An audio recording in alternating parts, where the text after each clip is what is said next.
svsivaeditz நண்பர்களுக்கு வணக்கம். So இந்த வீடியோ நம்ம எதை பற்றி பார்க்க போகிறோம் அப்படின்னா, நம்ம வந்து நியூ இயருக்கு வந்து பேனர் எடிட் பண்ணியிருக்கோம். அது வந்து இந்த வீடியோவில் நம்ம எப்படி எடிட் பண்ணுறது அப்படிங்கிறத இந்த வீடியோ நம்ம பார்க்க போகிறோம். அதனால் இந்த வீடியோவை ஸ்கிப் பண்ணாமல் ஃபுல்லாக பாருங்கள். அப்போ தான் நம்ம எப்படி எடிட் பண்ணுறது அப்படிங்கிறத கற்றுக்கலாம். நீங்கள் நம்ம சேனலை இப்போ தான் புதுசாக பார்க்குறீங்க அப்படின்னா மறக்காமல் சப்ஸ்கிரைப் பண்ணிக்கோங்க. பக்கத்தில் இருக்க பெல் ஐக்கானை கிளிக் பண்ணிக்கோங்க. அப்போ தான் நான் போகிற வீடியோ நோட்டிஃபிகேஷன் வரும். நம்ம சேனலில் வந்து நீங்கள் சப்ஸ்கிரைப் பண்ணி வச்சுக்கிட்டிங்கன்னா எடிட்டிங்கிறத ஈஸியாக கற்றுக்கலாம். சரி வாங்க இப்போ வீடியோக்குள்ளே போயிடலாம்.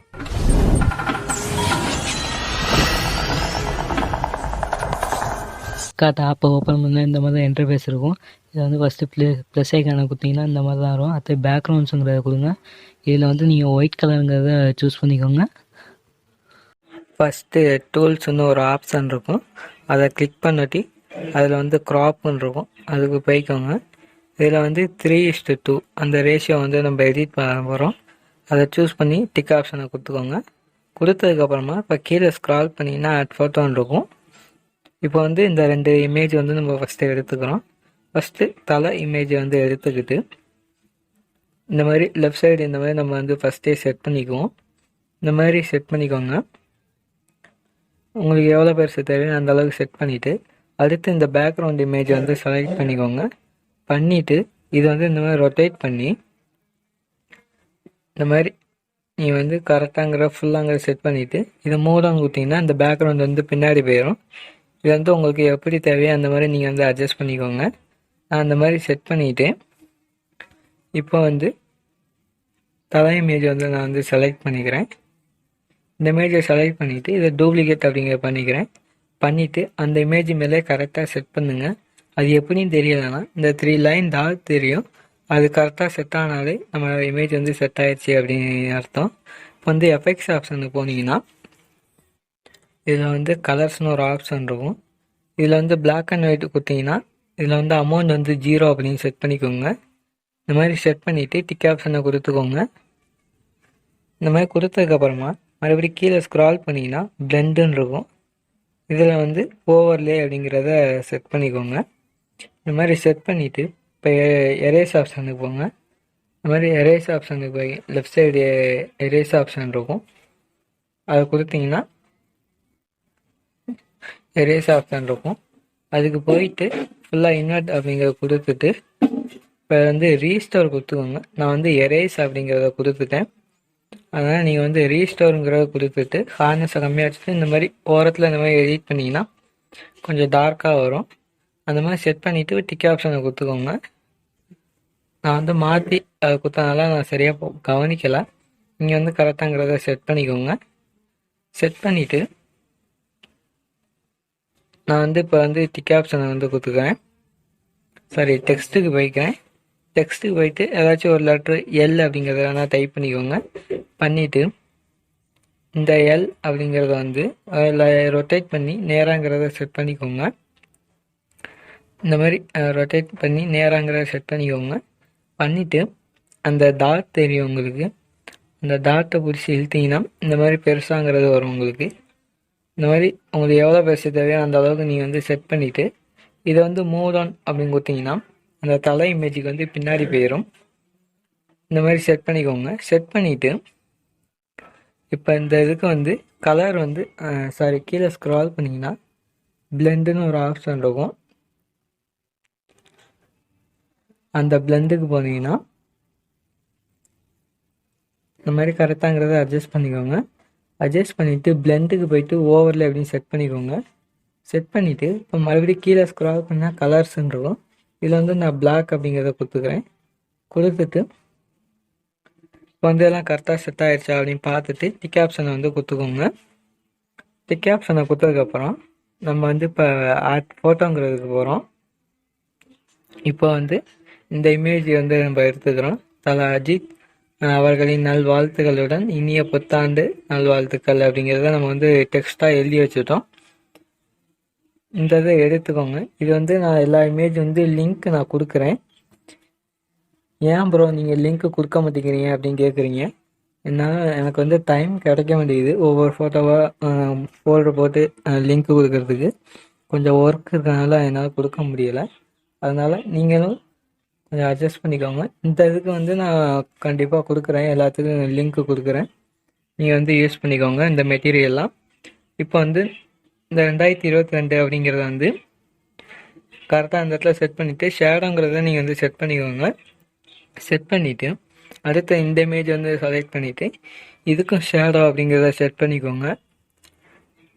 இந்த மாதிரி பொசிஷனில் வந்து 0 0 அப்படின்னு செட் பண்ணிக்கோங்க. கரெக்டாக செட் பண்ணிவிட்டு அட்ஜஸ்ட்டில் போயிட்டு பிளர்ரை குறைச்சிங்க. குறைச்சிட்டு ஒப்பாசிட்டி வந்து கொஞ்சம் உங்களுக்கு அதிகமாக வேணும்னா நீங்கள் வந்து செட் பண்ணிக்கோங்க.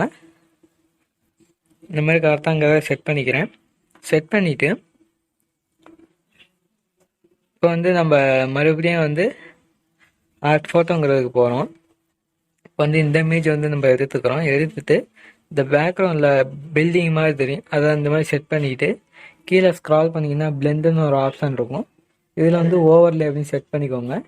செட் பண்ணிவிட்டு இந்த மாதிரி கரெக்டாக அட்ஜஸ்ட் பண்ணிக்கோங்க. பண்ணிவிட்டு இப்போ எரேஸ் ஆப்ஷனுக்கு போங்க. எரேஸ் ஆப்ஷனுக்கு போங்க. போயிட்டு இதில் ஃபுல்லாக இன்வெர்ட் அப்படிங்கிறது கொடுத்துட்டு ரீஸ்டோர் அப்படிங்கிறத கொடுத்துக்கோங்க. ரீஸ்டோர் கொடுத்து ஹார்னஸை கம்மியாக வச்சுட்டு இந்த மாதிரி கரெக்டாங்கிறத நீங்கள் வந்து எரேஸ் பண்ணிக்கோங்க. இந்த மாதிரி கரெக்டாக அந்த பில்டிங்லாம் தெரியும் பாருங்க. இந்த மாதிரி நீங்கள் வந்து எரேஸ் பண்ணி ரீஸ்டோர் கொடுத்துட்டு கரெக்டாக அந்த கேப்பில் தான் கரெக்டாக நீங்கள் வந்து இது ரீஸ்டோர் அப்படிங்கிறத பண்ணிக்கோங்க. இந்த மாதிரி பண்ணி முடிச்சதுக்கப்புறமா இப்போ கீழே உங்களுக்கு லைனில் வந்து அந்த பில்டிங் இது இருக்கும், அதனால் அதை எரேஸ் ஆப்ஷனுக்கு போயிட்டு கரெக்டாங்கிறத எரேஸ் பண்ணிக்கோங்க. இந்த மாதிரி எரேஸ் பண்ணிவிட்டு டிக் ஆப்ஷன் வந்து கொடுத்துக்கோங்க. இது கொடுத்ததுக்கப்புறம் ஒப்பாசிட்டி வந்து உங்களுக்கு எவ்வளோ தேவையோ அந்த அளவுக்கு நீங்கள் வந்து செட் பண்ணிக்கோங்க. நான் வந்து ஒப்பாசிட்டி வந்து கொஞ்சம் கம்மியாங்கிறதே செட் பண்ணிக்கிறேன். உங்களுக்கு தெரியும் அந்த ஒப்பாசிட்டி கம்மியாகிறது அதிகமாக இருக்கிறது. இந்த மாதிரி செட் பண்ணி முடிச்சதுக்கப்புறமா டிக் ஆப்ஷனை கொடுத்துக்கோங்க. டிக் ஆப்ஷனை கொடுத்துட்டு எல்லாமே கரெக்டாக இருக்கா அப்படின்னு பார்த்துக்கோங்க. பார்த்ததுக்கப்புறமா மறுபடியும் நம்ம வந்து டெக்ஸ்ட்டுக்கு போகிறோம். இதில் வந்து வலிமை அப்படிங்கிறத நம்ம வந்து டைப் பண்ணிவிட்டு இப்போ வந்து இதை டைப் பண்ணிவிட்டு இப்போ ரோஸ் கலர் ஏறாமல் இருக்கணும் அதை கொடுத்தீங்கன்னா மை ஃபாண்ட்டுக்கு போங்க. இதில் வந்து உங்களுக்கு என்ன ஃபாண்ட்டு நீங்கள் ஆல்ரெடி டவுன்லோட் பண்ணியிருந்தீங்கன்னா அந்த ஃபாண்ட்டை நீங்கள் வந்து செலக்ட் பண்ணிக்கோங்க. பண்ணிவிட்டு நான் இந்த ஃபாண்ட்டை வந்து செலக்ட் பண்ணிக்கிறேன். பண்ணிவிட்டு கரெக்டாக அந்த 2022 கீழே வந்து இந்த மாதிரி செட் பண்ணிக்கோங்க. இந்த மாதிரி கீழேங்கிறது இந்த மாதிரி சைடு, அப்படி இல்லை அப்படின்னா இந்த சைடு உங்களுக்கு எப்படி கரெக்டாக செட் ஆகுதோ அந்த மாதிரி பார்த்துக்கோங்க. நான் வந்து பெருசாங்கிறத செட் பண்ண முடியாது, அதனால் கொஞ்சம் சின்னதாங்கிறத செட் பண்ணிக்கிறேன். இந்த மாதிரி கரெக்டாக செட் பண்ணிவிட்டு லெஃப்ட் சைடு வந்து கொஞ்சம் லைட்டாக நவுத்திக்கிறேன். இந்த மாதிரி செட் பண்ணிவிட்டு பிளெண்டுக்கு போயிட்டு ஓவர்லே அப்படின்னு செட் பண்ணிக்கோங்க.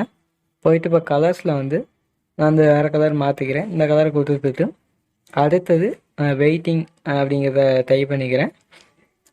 இதுக்கும் இந்த மாதிரி ஃபாண்ட்டை வந்து நான் மாற்றிக்கிறேன். மாற்றிட்டு மறுபடியும் பிளெண்டுக்கு போயிட்டு ஓவர்லே அப்படிங்கிறத செட் பண்ணிக்கிறேன். ஓவர்லே செட் பண்ணிங்கன்னா இந்த மாதிரி வரும். இப்போ வலிமை வெயிட்டிங் அப்படிங்கிறத நம்ம வந்து டைப் பண்ணியிருக்கோம். இந்த மாதிரி கரெக்டாக மூலையிலங்கிறத செட் பண்ணிக்கிறேன். செட் பண்ணிவிட்டு வந்து கரெக்டாக இருக்கா அப்படின்னு பார்த்துக்கோங்க. பார்த்துட்டு ஓகே அப்படிங்கிறத செட் பண்ணிக்கோங்க. டிக் ஆப்ஷனை கொடுத்ததுக்கப்புறம் மறுபடியும் நம்ம ஃபோட்டோங்கிறதுக்கு போகிறோம். இப்போ வந்து இந்த இமேஜை வந்து நம்ம எடுத்துக்கிறோம். பைக் இமேஜ் இதை ஸ்டெண்ட் பண்ணுவாங்க, அந்த இமேஜை எடுத்துக்கிட்டு கரெக்டாக இந்த மாதிரி அந்த லைனுக்கு மேலேங்கிறத செட் பண்ணிக்கோங்க. இந்த மாதிரி சின்னதாங்கிறத செட் பண்ணிவிட்டு இந்த மாதிரி செட் பண்ணிவிட்டு அதே அந்த இமேஜை வந்து அப்படியே டூப்ளிகேட் பண்ணிக்கோங்க. பண்ணிவிட்டு அப்படியே இந்த ரைட் சைடு நம்ம செட் பண்ணணும். இந்த இமேஜ் எப்படி நம்ம இந்த சைடு மாற்றணும்னா ஃப்ளிப் ரொட்டேட் அப்படின்னு இருக்கும். இதில் வந்து அந்த 3வது ஆப்ஷன் இருக்கும். அந்த 3வது ஆப்ஷன் கிளிக் பண்ணிங்கன்னா இந்த சைடு மாறிடும். இது வந்து நீங்கள் கரெக்டாங்கிறத பார்த்துக்கோங்க. கரெக்டாக ஜூம் பண்ணி எவ்வளோ கேப் இங்கிட்ட இருக்குது அதே மாதிரி இங்கிட்ட நம்ம வந்து கரெக்டாங்கிறத செட் பண்ணணும். அதனால் கரெக்டாங்கிறத 2 சைடுமே பார்த்துக்கோங்க, ஈக்குவலாக வச்சு செட் பண்ணுங்கள். இந்த இமேஜ் வந்து இன்னும் கொஞ்சம் லைட்டாக லெஃப்ட் சைடு இந்த மாதிரி லைட்டாக நகர்த்திக்கோங்க. நகர்த்திட்டு அவ்வளோதான். அடுத்தது மேலே பாக்ஸ் இமேஜ் இருக்கும். இது வந்து நம்ம பசங்க குரூப்பாக பேனர் வந்து எடிட் பண்ணோம்ல, அந்த மாதிரி உங்களுக்கு எத்தனை பேர் வைக்கணும் அப்படிங்கிறத பார்த்துக்கோங்க. பார்த்துட்டு இது வந்து ஹியூக்கு போய்க்கோங்க. அட்ஜஸ்ட்டுக்கு போயிட்டு ஹியூ போனீங்கன்னா இந்த மாதிரி கலர் சேஞ்ச் ஆகும் உங்களுக்கு. நான் வந்து கரெக்டாக அந்த பேக்ரவுண்ட் கலர் வர மாதிரி நான் செட் பண்ணிக்கிறேன். பண்ணிவிட்டு டிக் ஆப்ஷனை கொடுத்துக்கிறேன். கொடுத்துட்டு இதுக்கு வந்து ஷேடோங்கிறத செட் பண்ணிக்கோங்க. கரெக்டாக பொசிஷன் வந்து 0 0 அந்த மாதிரி செட் பண்ணிக்கோங்க. இப்போ உங்களுக்கு எத்தனை பாக்ஸ் வேணும் அப்படிங்கிறத பார்த்துக்கிட்டு அதை டூப்ளிகேட் பண்ணணும் பண்ணி அந்த மாதிரி அட்ஜஸ்ட் பண்ணி நீங்கள் கரெக்டாக எடிட் பண்ணிக்கோங்க. எனக்கு வந்து இந்த இதே போதும், அதனால் இதை வச்சு கரெக்டாக எடிட் பண்ணிக்கிறேன். பண்ணிவிட்டு இப்போ ஃபுல்லாக எல்லாம் கரெக்டாக இருக்கான்னு பார்த்துட்டு ஓகே அப்படின்னு செட் பண்ணிக்கோங்க. இப்போ வந்து நம்ம என் இமேஜ் வந்து செட் போகிறேன். இப்போ வந்து என் இமேஜ் வந்து நான் எடுத்துக்கிறேன். என் இமேஜ் வந்து ஃபஸ்ட்டு எடுத்துட்டு இந்த மாதிரி கரெக்டாக கொஞ்சம் எவ்வளோ பெருசு தேவையோ அந்த அளவுக்கு நான் வந்து செட் பண்ணிக்கிறேன். இந்த மாதிரி கரெக்டாக செட் பண்ணி முடிச்சதுக்கப்புறமா இப்போ வந்து நம்ம கீழே ஸ்க்ரால் பண்ணிங்கன்னா அட்ஜஸ்ட்னு ஒரு ஆப்ஷன் இருக்கும். அந்த அட்ஜஸ்ட்டுக்கு போங்க. இதில் வந்து பிரைட்னஸ் லைட்டாக 6 பாயிண்ட் வச்சுக்கிறேன். வச்சுட்டு கான்ட்ராஸ்ட் லைட்டாக ஏற்றிட்டு இப்போ வந்து டிக் ஆப்ஷனை வந்து நான் கொடுத்துக்கிறேன். டிக் ஆப்ஷனை வந்து கொடுத்துக்கோங்க. கொடுத்துட்டு அவ்வளோதான், நம்ம இமேஜ் வந்து செட் பண்ணியாச்சு. இப்போ ஓகே அப்படின்னு செட் பண்ணிக்கோங்க. எல்லா இமேஜும் கரெக்டாக செட் பண்ணிட்டோமா அப்படிங்கிறத பார்த்துட்டு டிக் ஆப்ஷனை வந்து கொடுத்துக்கோங்க. கொடுத்ததுக்கப்புறம் நம்ம பேனர் வந்து டவுன்லோட் பண்ணணும். ஏன்னா வந்து கீழே ஸ்க்ரால் பண்ணிங்கன்னா ட்ரான்னு ஒரு ஆப்ஷன் இருக்கும். அந்த ட்ராக்குள்ளே போனீங்கன்னா லெஃப்ட் சைடில் 3 டாட் தெரியும். அதை கொடுத்தீங்கன்னா சேவ் இமேஜ் அப்படின்னு இருக்கும். அதை நம்ம பேனர் வந்து சேவ் ஆயிரும். இது எதில் இருக்குன்னா நம்ம PicsArt ஃபோட்டோஸில் பண்ணால் PicsArtனு ஃபோல்டர் தனியாகவே இருக்கும். அதில் போனீங்கனாலே நம்ம பேனர் வந்து ரெடியாக இருக்கும். அவ்வளோதான், இந்த ஒரு வீடியோ வந்து ரெடியாகிடுச்சு. இந்த ஒரு வீடியோ பிடிச்சா லைக் பண்ணிக்கோங்க. மறக்காமல் நம்ம சேனலை சப்ஸ்கிரைப் பண்ணாமல் பார்க்குறவங்க சப்ஸ்கிரைப் பண்ணிக்கோங்க. பக்கத்தில் இருக்க பெல் ஐக்கானை கிளிக் பண்ணிக்கோங்க. அப்போ தான் நம்ம போகிற வீடியோ நோட்டிஃபிகேஷனாக வந்துக்கிட்டே இருக்கும். நெக்ஸ்ட் இயரில் எல்லாத்தையும் சந்திப்போம். நெக்ஸ்ட் டாட்டா, பாய் பாய்.